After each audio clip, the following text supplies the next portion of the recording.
Hello guys, आज हम लोग बिल्ड करने वाले हैं एक एआई एजेंट। ये AI agent web scrapping plus web searching ये दोनों कर पाएगा। एंड हम लोग यहाँ पे यूज़ कर रहे हैं फायरक्रॉल का MCP tool for web scrapping and web searching, ठीक है। और फायरक्रॉल का एपीआई भी आप लोग को फ्रीली अवेलेबल आप लोग को मिल जाएगा for personal use. Production use के लिए आप लोग को पेमेंट करना पड़ेगा, लेकिन पर्सनल यूज़ के लिए आप लोग इसको फ्रीली एक्सेस कर पाओगे। उसके साथ ही हम लोग यहाँ पे यूज़ करेंगे गूगल का जेमिनी।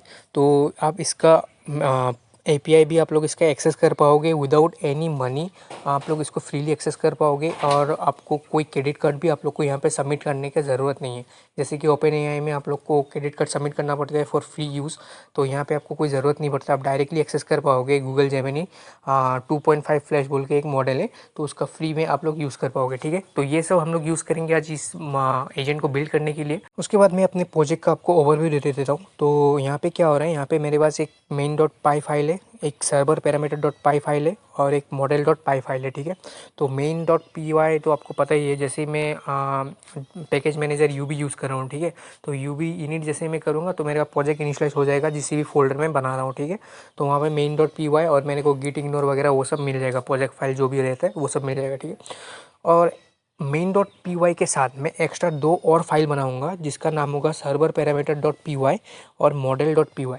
तो server parameter dot P Y ये मेरा एमसीपी टूल का जितने भी चीज़ें होंगी वो सब इसमें मैं कोड करूँगा, ठीक है। यहाँ पे मैं एमसीपी टूल्स वगैरह फायरक्रॉल के एपीआई हो गया, सर्वर के पैरामीटर्स को सेट करना हो गया, मैं इसी पाइथन फाइल में उसको मैं सेट करूँगा। और मॉडल डॉट पी वाई में वहाँ पे मैं एलएलएम को इनिशियलाइज़ करूँगा, ठीक है। और इन दोनों को मैं कंबाइन करूँगा कहाँ पे, मेन डॉट पी वाई में, ठीक है। तो ये मेरे प्रोजेक्ट का स्ट्रक्चर है। एंड आफ्टर दैट हम लोग क्या करेंगे, हम लोग मेन डॉट पी वाई को रन करेंगे और हम लोग का एलएलएम रन हो जाएगा, ठीक है।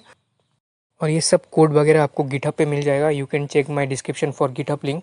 And let's start coding. उसके बाद हम लोग देखते हैं कि कैसे क्या करना है, okay. And you can follow along. सबसे पहले तो मैं फायरक्रॉल एमसीपी नाम का फोल्डर बना लिया है मैंने, और इसी के अंदर कोड वगैरह लिखूँगा। तो इसको वी एस कोड में खोल लेता हूँ, ठीक है। तो मैं लिनक्स में हूँ तो मैं ऐसे करके वी एस कोड खोलता हूँ, ठीक है, कोड डॉट लिख के। तो मेरा जो प्रोजेक्ट होगा मैं इसके अंदर ही इनिशिएट करूँगा, इसी फोल्डर के अंदर, ठीक है। तो उसके लिए मैं टर्मिनल खोल के यहाँ पे प्रोजेक्ट को इनिशिएट करता हूँ और मैं पैकेज मैनेजर यूबी का यूज़ कर रहा हूँ, ठीक है, क्योंकि ये बहुत फास्ट है और ये रस्ट में लिखा गया है एंड बहुत ही मैनेजेबल है ये, ठीक है। उसके बाद वर्चुअल इन्वायरमेंट उसको भी एक्टिवेट करना पड़ेगा। So dot V N V activate, okay. उसके बाद क्लियर कर देता हूँ, ओके। अभी ये ब्रैकेट में जो आएगा लिखा हुआ तो ये समझ जाना कि वर्चुअल इन्वायरमेंट एक्टिवेट हो गया है। आपको पता होगा यार, आप लोग पाइथन डेवलपर हो तो आप लोग को पता होगा वर्चुअल इन्वायरमेंट पाइथन में कैसे यूज़ करते हैं। अगर यूबी के बारे में नहीं पता, डॉक्यूमेंटेशन देख लेना, ठीक है। तो मेन डॉट पाई में हमारा ये आ गया कोड। तो उसके बाद हम लोग क्या करेंगे, हम जितने भी लाइब्रेरी चाहिए होंगे उन सबको इंस्टॉल कर लूँगा, ठीक है। तो यहाँ पे डिपेंडेंसीज के फोल्डर में लिस्ट के अंदर देख सकते हो आप लोग, कुछ भी नहीं है। तो मैं इसको ऐड कैसे करूँगा, मैं यू वी ऐड लिखूँगा। मेरे को लाइब्रेरी चाहिए होगा LangChain M C P adapters, LangChain M C P adapters, LangGraph चाहिए होगा। और मेरे को चाहिए होगा लैंगचेन गूगल जेन ए आई, क्योंकि मैं यूज़ करने वाला हूँ गूगल का A P I for Gemini 2.5 slash जो भी था मैं भूल गया, मैं देखना पड़ेगा डॉक्यूमेंटेशन। और जितना भी कोड करूँगा मैं सब लोग, और मेरे को चाहिए होगा पाइथन डॉट एन भी, ठीक है। और जितना भी मैं यहाँ पे कोड करूँगा ये सब इतना याद करने की ज़रूरत नहीं है, क्योंकि मैं खुद डॉक्यूमेंटेशन देख के कर रहा हूँ, ठीक है। डॉक्यूमेंटेशन इज़ द किंग, सो आप लोग डॉक्यूमेंटेशन रेफ़र करो। एंड ये इंस्टॉल हो रहा है अभी, इंस्टॉल होने के बाद देखते हैं। वन मोर थिंग, आप लोग अगर आप लोग किसी भी सिस्टम में हो, लिनक्स में हो, विंडोज़ में हो, मैक में हो, किसी भी सिस्टम में हो, आप लोग एक चीज़ का याद रखना कि आप लोग आपका जो नोट जेएस का वर्जन है वो आप लोग को लेटेस्ट में रखना है, ठीक है। क्योंकि आपको एनपीएम का ज़रूरत पड़ेगा यहाँ पे एमसीपी अडेप्टर्स को कॉल करने के लिए, ठीक है, एमसीपी सर्वर को सेटअप करने के लिए। सो ये हो गया, इंस्टॉल हो गया। हम लोग यूज़ करेंगे एनपीएक्स को, एनपीएक्स एग्जीक्यूटर है और एनपीएम मैनेजर है। तो सबसे पहले तो एक फुल पाइथन का फाइल बनाता हूँ मैं।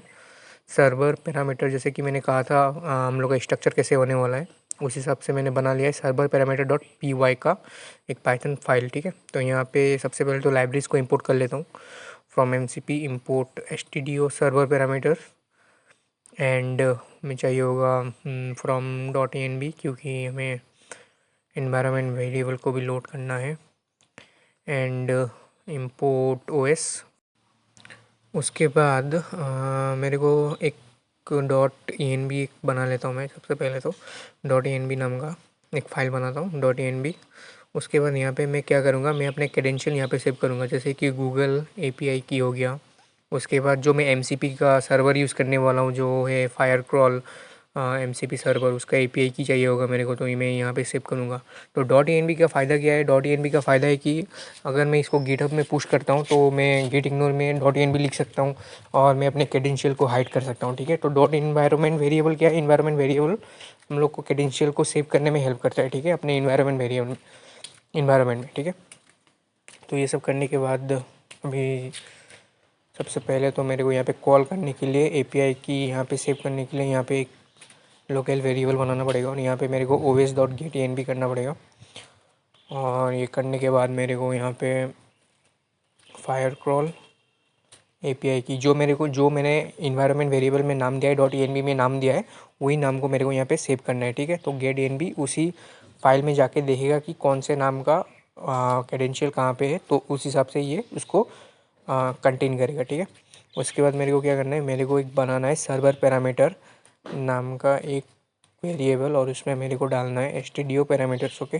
एंड यहाँ पे मेरे को कमांड देना है। अभी देखो यहाँ पे nps का यूज़ होगा, ठीक है, nps लगाना है यहाँ पे, क्योंकि इसी कमांड के थ्रू हम लोग सर्वर को इस्टेब्लिश करेंगे, ठीक है, एमसीपी सर्वर को हम लोग के लोकल सिस्टम में, ठीक है। उसके बाद हम लोग को फायरक्रॉल एपीआई को यहाँ पे सेव करना है। फायरक्रॉल एपीआई की जो हम लोग ने ऊपर में सेव करके रखा था उसी को यहाँ पे डाल देना है। एंड रिमेंबर कॉमा मत भूलना, ठीक है, नहीं तो आप लोग का ये नहीं चलेगा। एंड वंस मोर मैं बोल रहा हूँ कि ये सब मैं डॉक्यूमेंटेशन रेफ़र कर रहा हूँ, ठीक है। उसके बाद आर्गूमेंट में मेरे को फायरक्रॉल डैश एमसीपी जो भी एमसीपी टूल का नेम है वो एग्जैक्ट मेरे को ये देना होगा, ठीक है। तो मेरा फायरक्रॉल का एग्जैक्ट नेम क्या है, फायरक्रॉल डैश एमसीपी स्मॉल में सब, तो ये एग्जैक्ट नेम टू नेम आपको देना है। उसके बाद मैं और एक फ़ाइल बनाऊंगा पाइथन का जिसका नाम होगा model.py। तो ये मेरा क्या कंटेन करेगा, ये मेरा मॉडल जो एलएलएम मॉडल होगा ये उसको कंटेन करेगा, ठीक है, जो कि हम लोग गूगल से इंपोर्ट करने वाले हैं, गूगल का एपीआई यूज़ करके जो हम लोग कॉल करने वाले हैं एक्चुअली। एंड उसके बाद उसके लिए मैं क्या करूँगा, इसको इंपोर्ट कर लेता हूँ, चैट गूगल जेनेरेटिव है, ठीक है। तो ये सब लाइब्रेरीज ये सब आप लोग को डॉक्यूमेंटेशन में मिल जाएगा, ये सब याद करने की कोई ज़रूरत नहीं है क्योंकि मैं भी देख के ही कर रहा हूँ, ठीक है। उसके बाद .env import load /env, ठीक है। उसके बाद import os एंड देन यह सब करने के बाद मेरे को चाहिए होगा, ओके। तो ये जो मैं यूज़ करूँगा जो एलएलएम मॉडल जो यूज़ करूँगा इसका एपीआई फ्रीली अवेलेबल है, ठीक है, मतलब रेट लिमिट है पर डे के हिसाब से, लेकिन आप लोग इसको यूज़ कर पाओगे। आपको कोई क्रेडिट कार्ड वो सब आप लोग को ओपन के जैसा कुछ आप लोग को सबमिट नहीं करना है, आप लोग फ्रीली इसको यूज़ कर पाओगे। एंड ये प्रोडक्शन ग्रेड के लिए नहीं है, सिर्फ आप लोग यूज़ करने के लिए, टेस्ट करने के लिए आप लोग इसको यूज़ करना, क्योंकि इसका रेट लिमिट है, ठीक है। तो यहाँ पे तो मैं सबसे पहले एक कमेंट लगा देता हूँ क्योंकि ये कोड सब मेरा गिटहब में जाएगा, तो रीडेबिलिटी के लिए ये सब मेरे को यहाँ पे कमेंट लगाना पड़ेगा, ठीक है। तो कमेंट लगा देता हूँ मैं, setting Google API for Gemini 2.0 dash flash, ठीक है। तो ये जो मॉडल है ये मॉडल का नेम है, ठीक है, जेमिनी 2.0 डैश फ्लैश, ठीक है। तो अभी क्या करूँगा मैं, अभी यहाँ पे गूगल एपीआई की os.getenv एक वेरिएबल बना के यहाँ पे मेरे को वही नेम देना है जो मैंने .env में सेव करके रखा था, ठीक है, नहीं तो ये getenv ढूंढ नहीं पाएगा, ठीक है। गूगल डैश एपीआई डैश की, ठीक है, ये मैंने नाम दिया था .env में। अभी इसके बाद मेरे को क्या करना है, अभी मेरे को मॉडल एक वेरिएबल बनाऊंगा मैं, वेरिएबल मॉडल बना के इसके अंदर में जो लाइब्रेरी इंपोर्ट किया था मैंने उसको यहाँ पे लिख देता हूँ, चैट गूगल जेनेरेटिव एआई, ये लिख के मैं यहाँ पे जो मॉडल है उसका एग्जैक्ट नेम मैं यहाँ पे दे दूँगा, ठीक है, जेमिनी डैश 2.0 डैश फ्लैश, ठीक है। तो इसको कॉल करने के लिए मेरे को कोई पैसा वगैरह देने की ज़रूरत नहीं है, रेट लिमिट है पर डे के हिसाब से, ठीक है। तो ये हो गया, ये होने के बाद सर्वर पैरामीटर यहाँ पे भी एक कमेंट लगा देता हूँ मैं, इससे समझ आएगा कि कौन सा पार्ट क्या करने के लिए बना हुआ है, ठीक है। ये सर्वर पैरामीटर्स मैंने इनिशिएट किया था यहाँ पे, तो server parameter for Firecrawl MCP server, ठीक है, ये हो गया। तो मॉडल हो गया हम लोग का एलएलएम के लिए, सर्वर पैरामीटर हम लोग ने सेट कर दिया। उसके बाद main.py, तो यहाँ पे क्या करूँगा, यहाँ पे मैं जो भी रन करने के लिए अभी यहाँ पे मैं लाइब्रेरीज़ को इंपोर्ट करूँगा, ठीक है। जो भी हम लोग ने मॉडल्स बनाया है, सर्वर पैरामीटर जो भी इनिशिएट किया है अभी तक, वो सब हम लोग मेन में कॉल करेंगे, ठीक है। मेन में कॉल करने के लिए हम लोग यहाँ पे लाइब्रेरीज़ को भी इंपोर्ट करना पड़ेगा, ठीक है। तो वो सब कर लेता हूँ मैं।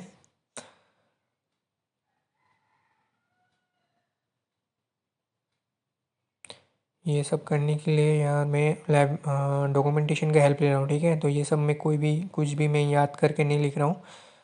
तो डॉक्यूमेंटेशन देख लेना, साइड में विंडोज़ खोल लेना एक साइड में, वो वहाँ पे डॉक्यूमेंटेशन देख देख के कर लेना, ठीक है। याद करके करना ज़रूरी नहीं है, कोई भी याद करके नहीं करता है, ठीक है। डॉक्यूमेंटेशन मेन है, डॉक्यूमेंटेशन देखो, समझो और करो। फ्रॉम लैंग्रा प्री बिल्ड, यहाँ पे होगा इंपोर्ट क्रिएट रिएक्ट एजेंट, ठीक है। ये हम लोग का चेन ऑफ एजेंट बनाने के लिए हेल्प करेगा। Dot N B import load N B, ठीक है। ये तो है, और ये नहीं, अभी ये नहीं लिखता हूँ मैं। इम्पोर्ट एसिंक आयो, ठीक है। एसिंक आयो आप लोग को पता होगा क्या है पाइथन में, किस लिए यूज़ होता है, ठीक है। वेट ये सब के लिए, अवेट वो सब के लिए। From M C P dot client dot studio import studio client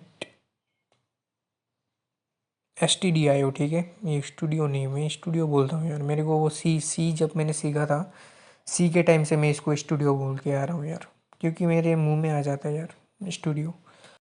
उसके बाद मैं बनाऊँगा एक सिंक्रोनाइज फंक्शन जो कि होगा मेन फंक्शन, ठीक है। इसके अंदर मेरे जितने भी कोड्स वगैरह हैं रन करने के लिए यहाँ पे सब होगा, ठीक है। एसिंक डेफ मेन लिख के मैं यहाँ पे लिखूँगा अवेट, अवेट नहीं होगा, एसिंक एसिंक होगा, एसिंक विथ स्टूडियो क्लाइंट। और यहाँ पे होगा सबसे पहले तो मैं एक चीज़ यहाँ पे इंपोर्ट करना ही भूल गया, सर्वर पैरामीटर से जो भी हमने सेट किया था पैरामीटर, उसको इंपोर्ट कर लेता हूँ, ठीक है। देखा हम लोग ने जो सर्वर पैरामीटर से क्या फंक्शन लिखा था हम लोग ने, सर्वर पैराम, ठीक है। ये वेरिएबल दिया था, तो ये वेरिएबल यहाँ पे हम लोग ने सेव कर लिया। और एस क्या लिखूँगा मैं यहाँ पे, एस रीड एंड राइट, क्यों, क्योंकि हम लोग ने STDIO यूज़ किया है, ठीक है। स्टैंडर्ड इनपुट आउटपुट, ठीक है। तो उसके लिए मैंने रीड एंड राइट लिखा है यहाँ पे, एस रीड एंड राइट। उसके बाद एसिंक विथ होगा client session read comma write, ठीक है। एस रीड कोमा राइट, यहाँ पे राइट का स्पेलिंग थोड़ा रॉन्ग हो गया, एस सेशन, ठीक है। सेशन, ये क्या हो रहा है मेरा, ये एक सेशन चला जा रहा है, ठीक है। एक सेशन में मेरे को इसी सेशन के अंदर मेरे को इसको इनिशलाइज़ भी करना है, ठीक है। तो इनिशलाइज़ मैंने कर दिया अवॉइड लिख के। तो ये सब करने के बाद मैंने सेशन को इनिशलाइज़ कर दिया। अभी इस सेशन को हम एक वेरिएबल में टूल लिखना पड़ेगा यहाँ पे, टूल्स इक्वल्स टू MCP, जो मैंने लाइब्रेरी से इंपोर्ट किया है, लोड MCP टूल्स, ये लिख के मेरे को यहाँ पे सेशन को यहाँ पे डाल देना है, ठीक है। तो इससे क्या होगा, इससे टूल्स में मेरे सेशंस के जितने भी स्टैंडर्ड इनपुट आउटपुट के टूल्स वगैरह हैं, फायर क्रोल के जितने भी टूल्स हैं यहाँ पे टूल्स में ये सेव हो जाएंगे, ठीक है। तो ये करने के बाद यहाँ पे मेरे को लगाना पड़ेगा एजेंट लिख के, मेरे को क्रिएट रिएक्ट एजेंट, ठीक है। तो ये लैंग्राफ का लाइब्रेरी है, इससे क्या होगा, एक चेन ऑफ एजेंट मेरा बन जाएगा, ठीक है। तो यहाँ पे टूल्स एंड सेशन लिख दूंगा मैं। तो ये हो गया मेरा।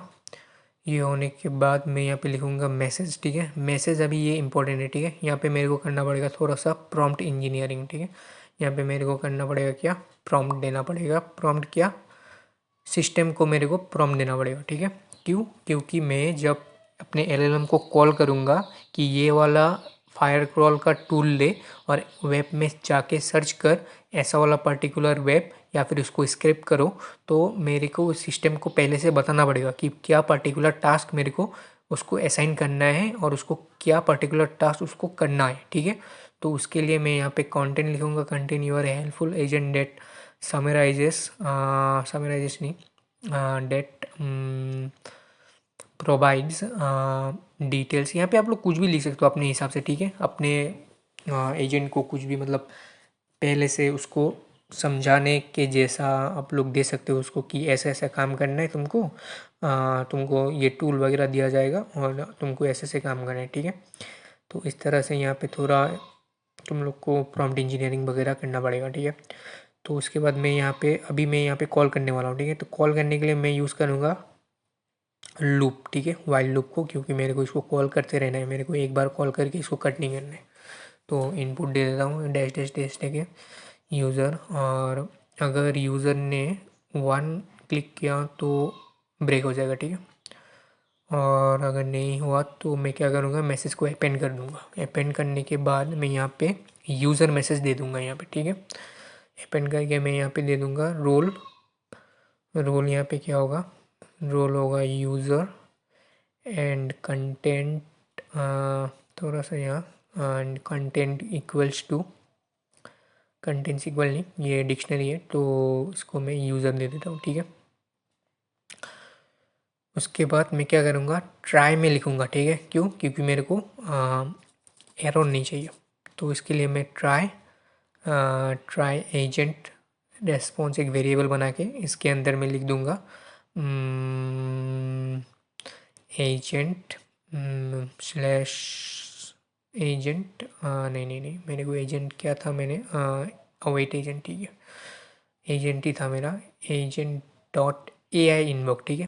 अभी मैंने यहाँ पे ए इनवॉक लिखा, क्यों, क्योंकि मैंने एजेंट को इनिशलाइज किया था अवेट देके, तो इसके वजह से मैंने यहाँ पे ए इनवॉक दिया, नहीं तो मैं इसको इनवॉक देने से भी मेरा हो जाता, ठीक है।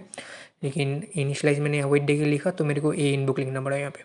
उसके बाद मैसेज को इनिशलाइज कर दिया मैंने डिक्शनरी के की वैल्यू पेयर में। उसके बाद एक नया वेरिएबल बनाना पड़ेगा मेरे को, ठीक है, मैसेज स्लैश ए आई, ठीक है, ये वाला वेरिएबल बना लेता हूँ ये नाम का। और इसके बाद ये जो एजेंट रेस्पॉन्स है इसको मेरे को, इसके अंदर का जो कंटेंट है उसको मेरे को रीड करना है, ठीक है। तो एजेंट रेस्पॉन्स, उसके बाद एजेंट रेस्पॉन्स, उसके बाद यहाँ पे होगा ब्रैकेट के अंदर हमें एजेंट रेस्पॉन्स, उसके बाद यहाँ पे लिस्ट मैसेज, जो भी मैसेज हम लोग ने इसको इन्वोक किया था वो मैसेज, और -1 डॉट कंटेंट, ठीक है। ये क्या करते हैं, ये रीडेबिलिटी को जो भी एजेंट स्लैश रेस्पॉन्स के अंदर जो भी कंटेंट है उसको रीडेबिलिटी के अंदर लाता है, ठीक है। एंड उसके बाद प्रिंट रेस्पॉन्ड दे के मैं क्या करूँगा, इसको प्रिंट कर दूँगा, ठीक है, मैसेज स्लैश ए आई, ठीक है। तो हम लोग इसको पढ़ पाएंगे। उसके बाद एक्सेप्ट एक्सेप्शन, क्योंकि हम लोग को कोई एरर अगर आता है तो हम लोग उसको प्रिंट कर देंगे। तो इसके लिए मैंने ट्राई के अंदर ये इसको लिखा है, ठीक है। आप लोग को पता होगा अगर आप लोग पाइथन प्रोग्रामर हो, ऑब्वियसली हो गया, नहीं तो ये वीडियो नहीं देख रहे होगे आप लोग। एंड उसके बाद मैं इसको कॉल करूँगा, ठीक है।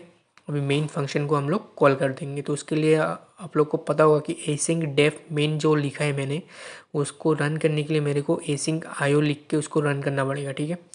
तो if slash slash name equals to main, okay, slash slash main asyncio dot run main, okay. तो इस तरह से हम लोग इसको रन करेंगे, क्यों, क्योंकि हम लोग ने इसको इस फंक्शन को एसिंग में लिखा था। तो ये सब हो गया मॉडल, ये करेक्ट है, ओके। ये load E N V dot E N V होगा, ठीक है। यहाँ पे ये हम लोग का गलत हो गया था, load slash E N V नहीं, load slash dot E N V होता है। और यहाँ पे मेरे को इसको कॉल भी करना पड़ेगा, क्यों, क्योंकि तभी जाके ई एन बी को हम लोग रीड कर पाएंगे। यहाँ पे भी डॉट ई एन बी होगा, slash dot E N B, load slash dot E N B. उसके बाद यहाँ पे इसको फंक्शन को कॉल करना पड़ेगा। कॉल नहीं करने से ये इन्वायरमेंट वेरिएबल को कॉल ही नहीं देख ही नहीं पाएगा, ठीक है। तो इसकी वजह से मेरे को इसको कॉल भी करना पड़ेगा फंक्शन को, load slash dot E N B को। उसके बाद हो गया ये सब, ये ठीक है। चलो रन करके देखते हैं। तो रन करने के लिए मैं पैकेज मैनेजर जो यूज़ कर रहा हूँ उसको लिख के मेन डॉट पी वाई, तो यहाँ पे एरर आ गया। एरर क्या आया है, चलो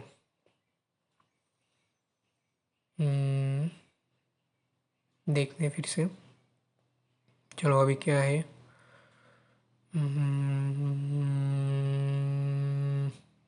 studio main dot P Y,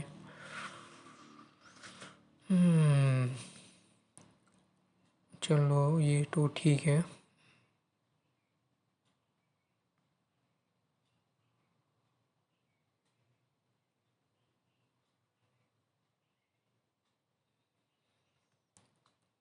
तो यहाँ पे एक चीज़ गलत है, वो है कि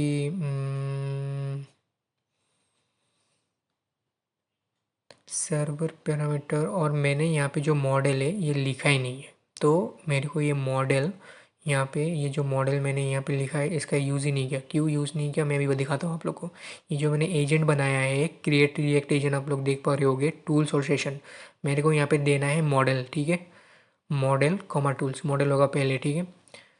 तो ये मॉडल सेशन तो होगा ही नहीं, क्योंकि एजेंट अगर एलएलएम को मैंने अगर इनिशलाइज करके इसको यहाँ पे यूज़ ही नहीं किया तो मेरा क्या काम आएगा ये मॉडल। तो U V run dot main dot P Y, अरे यार फिर से आ गया इधर, ये क्या है ये, ओ ठीक है ठीक है। तो यहाँ पे मेरे को मॉडल लिख के इसको इनिशलाइज करना है, ठीक है। तो ये मेरे को ऐसे करके इनिशलाइज करना है। तो ये हो गया, अभी फिर से रन करके देखता हूँ। तो इस तरह से आप लोग को रन करना है। एरर अगर आप लोग को मिलता है, एरर पढ़ के आप लोग को फिर से उसको फिक्स करना है, ठीक है। ऐसे ही चलता है दुनिया यार। तो ये फिर से मिल गया मेरे को एरर यार, अभी देखना पड़ेगा क्या मिस्टेक हुआ है।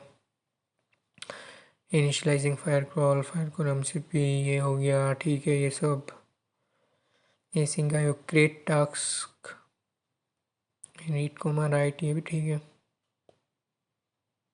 टूल्स, चलो एक चीज़ देखना है यहाँ पे अवेट नहीं लिखा है मैंने, ठीक है। टूल्स में अवेट नहीं लिखा है, सब कुछ अवेट लिख दिया लेकिन टूल्स को मैंने अवेट नहीं दिया।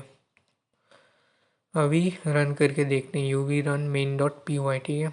अभी देखते हैं, चलो ये इनिशियलाइज फायर कॉल टूल तो इनिशियलाइज हो गया, एम सी पी टूल को तो इसने कॉल किया है। अभी देखते हैं कुछ सर्च करके, ठीक है। What are the latest headlines on Hindustan Times, ठीक है। ये सर्च करके देखते हैं क्या देता है ये। चलो चलो चलो, ये देता है कि नहीं। अभी फायर क्रॉल सर्च, ये टूल इसने यूज़ किया है, चलो इसने दे दिया, इसने दे दिया। तो ये हम लोग का काम कर रहा है, ठीक है। इसने क्या, फायर क्रॉल सर्च, ये वाला टूल इसने सर्च किया, और ये सर्च करके इसने हिंदुस्तान टाइम्स में जाके इसने इसका जो लेटेस्ट, हिंदुस्तान टाइम्स के जो लेटेस्ट न्यूज़ है वो सब इसने फैच करके लाके मेरे को दे दिया, ठीक है। तो ये काम किए आते हैं, ठीक है। और इसने कौन सा वाला M C P tool use किया, फायर क्रॉल सर्च, ठीक है। फायर क्रॉल, आप लोग का जो फायर क्रॉल का एपीआई है वो आप लोग को फायर क्रॉल के वेबसाइट में जाके आप लोग को फ्रीली वो एपीआई आप लोग को मिल जाएगा, ठीक है। And there are different types of M C P tools that fire crawl offer, okay. आप लोग सर्च कर पाओगे, आप लोग स्क्रैप कर पाओगे, and there are many more tools you can use, okay. तो आप लोग वहाँ पे जाओ, फायर क्रॉल के वेबसाइट पे जाओ, एपीआई को आप लोग कॉपी करो, और वहाँ पे आप लोग देख पाओगे डॉक्यूमेंटेशन में आप लोग कैसे उसको यूज़ कर पाओगे। तो इसलिए मैं कहता हूँ कि डॉक्यूमेंटेशन देखो for more exploration of code, okay. Thank you for watching and I hope you learn something.